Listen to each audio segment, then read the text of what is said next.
Olá pessoal, estamos aqui para falar sobre a nossa revisão do terceiro bimestre. Sou o professor Cleison, professor de História de vocês aqui das primeiras séries do turno da manhã. E iremos falar então agora sobre o nosso conteúdo que nós estudamos aí ao longo do terceiro bimestre, que estará sendo cobrado aí na nossa avaliação. Tá? O nosso conteúdo é a Revolução Científica. Nós vamos entender agora um pouco mais, relembrar um pouco mais das nossas aulas, do que foi esse período de revolução. Nós temos então aí o contexto histórico. A Revolução Científica ela está compreendida entre os séculos XVI e o século XVIII, envolvendo aí um pós-renascimento, que é o que nós vamos ver agora mais na frente, e é justamente falando sobre os pressupostos da Revolução Científica, né? Que aí nós temos aí como pressuposto desse período, nós temos o Renascimento e o Humanismo, que vai modificar a mentalidade da sociedade da época, trazendo aí uma nova forma de pensar o conhecimento e a produção do conhecimento a partir de uma valorização do ser humano e da natureza. E aí nós percebemos então que esse processo de revolução científica ela é uma mudança então do pensamento da época, de uma forma gradual, mudando aquela forma de pensar relacionada à tradição, né, e à autoridade, e passando então aí a ser um pensamento voltado mais para a razão.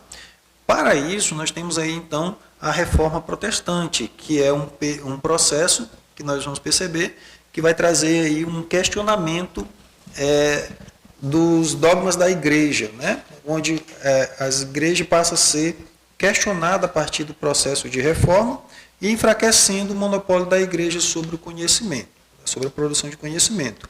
Uma contribuição que nós podemos pontuar também como pressuposto é o desenvolvimento da imprensa, que vai facilitar a disseminação do conhecimento e a troca de ideias como um todo, né?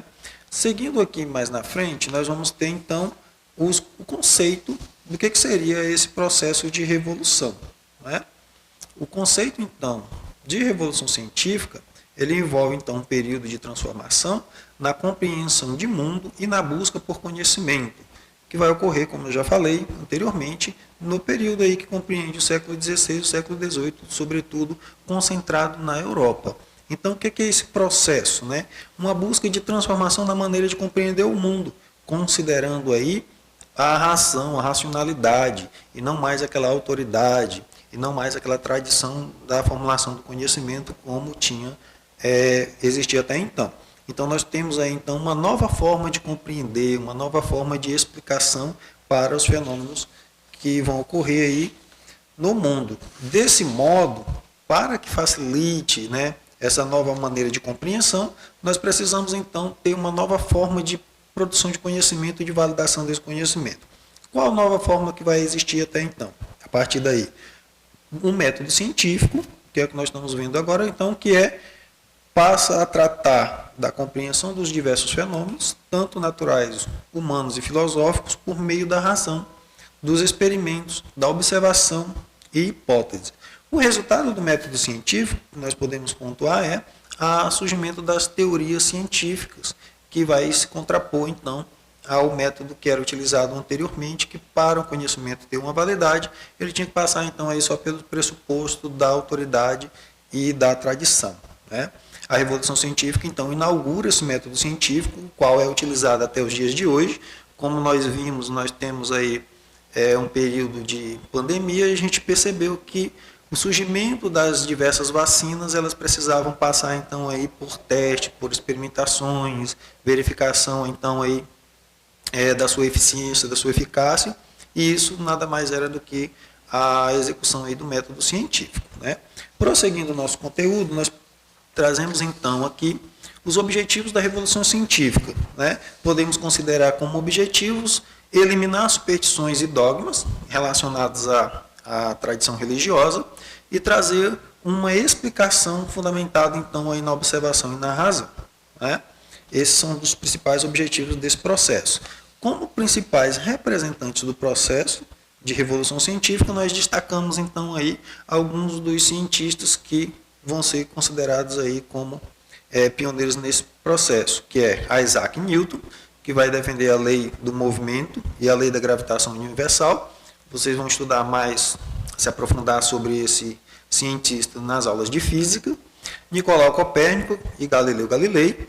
vão defender e comprovar a teoria heliocêntrica, ou heliocentrismo, na qual é a teoria aceita na organização do nosso sistema solar nos dias de hoje, que defende que o Sol é o centro do nosso sistema solar e não a Terra, como era aceita até então pela teoria geocêntrica, né? E Francis Bacon, René Descartes e a formulação do método científico, que é a criação de um método no qual a produção do conhecimento passa a ser validada a partir de então. E Louis Pasteur, que é cria o processo de pasteurização e os estudos dos micro-organismos. E aí, a partir do seu processo de pasteurização, a conservação dos alimentos por muito mais tempos que nós temos aí, então, na nossa sociedade, na nossa alimentação nos dias de hoje.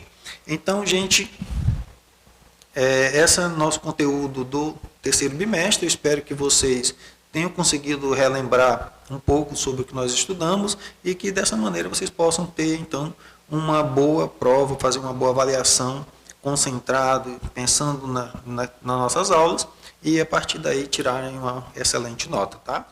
Bem, pessoal, agora nós vamos falar sobre o nosso conteúdo da segunda série, tá? O nosso conteúdo do terceiro bimestre. E aí nós iniciaremos, então, falando sobre os ciclos migratórios e de mercadorias na história do Brasil. Nós temos aí, então, o ciclo do pau-brasil, século XVII, século XVI e XVII, ciclo da cana-de-açúcar, século XVII, ciclo do ouro, século XVIII, ciclo do café, século XIX até o início do século XX, né? E por último aí o ciclo da borracha, que é final do século XIX e início do século XX, tá?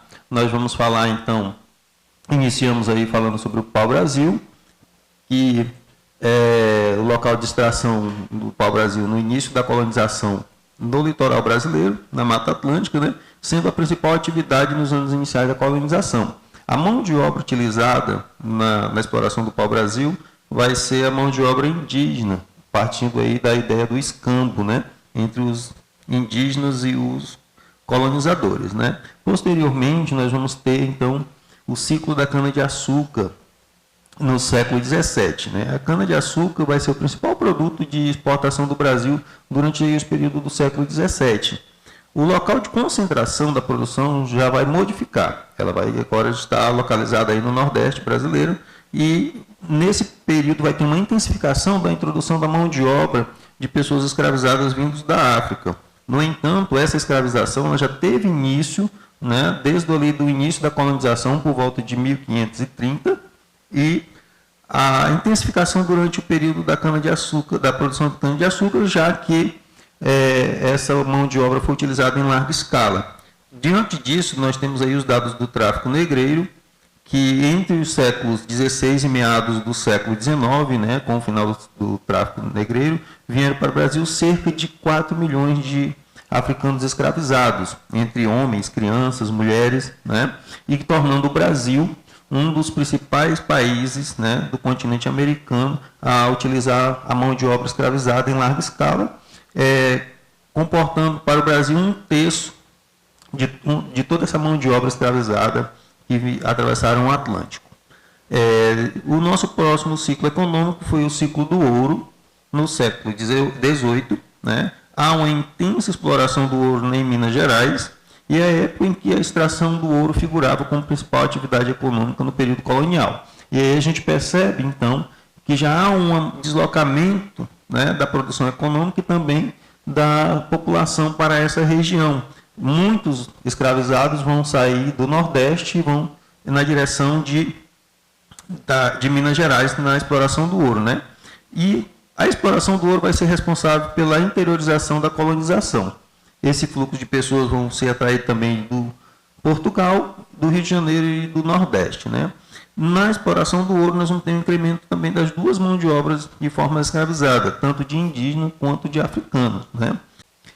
Bem, aí nós temos as medidas, né, adotadas pela coroa portuguesa, entre elas instituir vários impostos na produção de ouro de Minas Gerais. E aí nós temos aí como um exemplo de um imposto o quinto, que cobraria 20% da produção de ouro extraído de Minas Gerais, a transferência da capital do Brasil, de Salvador, para o Rio de Janeiro, para ter uma maior proximidade com a produção aurífera, e o surgimento de uma elite letrada na região de Minas Gerais, né?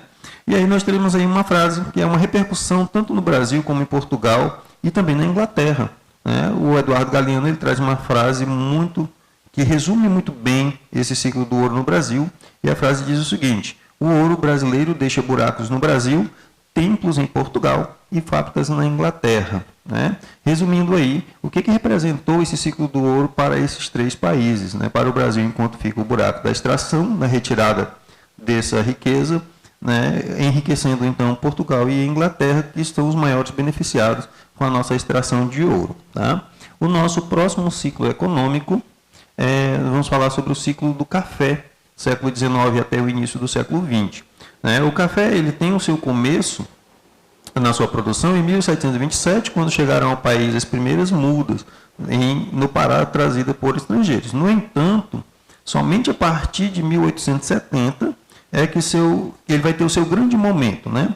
E durante esse período nós vamos ter a expansão para o oeste paulista, entre cidades como Campinas e Ribeirão Preto, né, e o Vale do Paraíba, e nessas regiões vai ser encontrado aí então a terra roxa que servirá e será aí utilizada na produção cafeeira, dando um café de boa qualidade.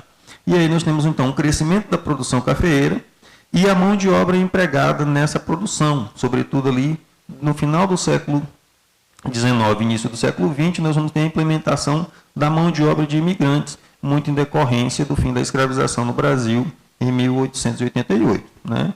O café, a crise do café ela vai chegar ao final a partir aí da crise de 1929, com a queda da Bolsa de Valores de Nova York, e onde nós teremos aí a queda da produção cafeeira e as suas exportações. Né? Diante disso, nós temos então um recorte histórico desse período, que juntamente com a crise do café, nós temos então o fim da Primeira República no Brasil aí, em 1930. Tá bom? Continuando, nós temos então os ciclos da borracha. E os ciclos da borracha a gente coloca assim porque ele vai se dividir em dois momentos distintos. Né? Mas o que significa os ciclos da borracha? O ciclo da borracha corresponde então ao período da economia brasileira de larga prática de extração e comercialização do látex destinada à produção de borracha. Essa produção vai atrair milhares de trabalhadores, sobretudo do Nordeste, fugindo da seca do final do século XIX, que vão ocupar a região da Amazônia. Bem, o primeiro ciclo ele vai se distinguir entre 1789 até 1902, que vai corresponder à ocupação da Amazônia. Dentro desse ciclo, primeiro ciclo da borracha, a gente pode destacar aí a questão do Acre, que é o processo de ocupação das terras acreanas e o processo que leva à anexação deste território ao Brasil. O segundo ciclo ele vai estar dentro do contexto da Segunda Guerra Mundial e representar um esforço de guerra para atender às necessidades dos Estados Unidos, entre 1942 e chegando ao final, assim também com o final da guerra, em 1945. Tá? Seguindo, nós temos então quais são as consequências desse ciclo da borracha para o Brasil como um todo. Primeira consequência, trouxe grande prosperidade para a região amazônica, sobretudo Manaus e Belém, que vão enriquecer a partir da exploração da borracha. No primeiro momento, ele vai chegar ao fim, né, a decadência com a concorrência da borracha produzida pela Malásia, os seringais de plantio, e no segundo momento vai chegar ao fim a partir aí do fim da Segunda Guerra Mundial e o restabelecimento desses seringais de cultivo, aumentando a produção então e o barateamento da borracha no mercado internacional. Tá? Nós temos então o nosso próximo conteúdo, né? A história das conquistas das mulheres. Aí a gente traz aí toda uma linha do tempo, trazendo todas as conquistas das mulheres ao longo da história do Brasil. Percebam aí que desde 1827, assim no primeiro reinado, logo quando o Brasil se torna império, nós temos as meninas são liberadas para frequentarem as escolas. Em 1879, as mulheres conquistam o direito ao acesso às faculdades. E aí a gente percebe que ao longo, né, de todos esses anos, nós percebemos que as mulheres, elas mesmo tendo, né, essa legislação que garantem os seus direitos, nós percebemos então que as mulheres, mesmo assim na sociedade como um todo, no dia a dia, elas precisam ainda lutar por seu lugar de fala. Em 1942, a gente pode destacar aí que as mulheres conquistam o direito ao voto, que é o sufrágio feminino, foi garantido pelo primeiro Código Eleitoral Brasileiro. Isso muito em decorrência do que já vinha acontecendo em outras partes do mundo, sobretudo nos Estados Unidos e na Europa, desde o início aí do século XX, quando as mulheres começam, então, a conquistar os seus direitos políticos, né?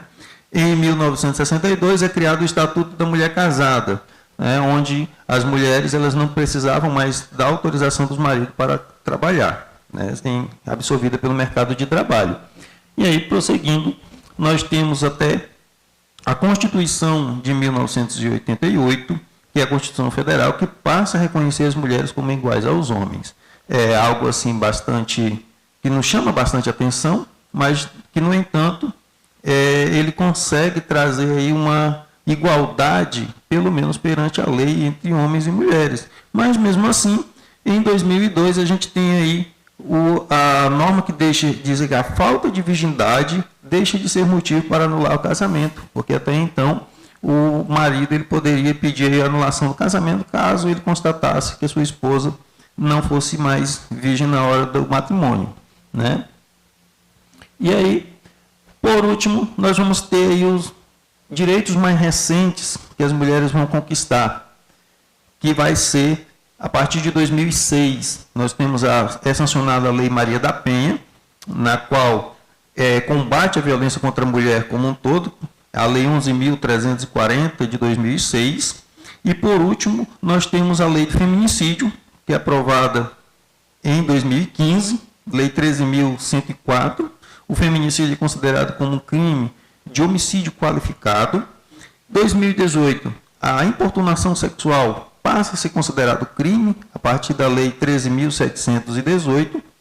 E, por último, nós temos aí de 2021, que é criada a lei para prevenir, reprimir e combater a violência política contra a mulher, que é a Lei 14.792/2021.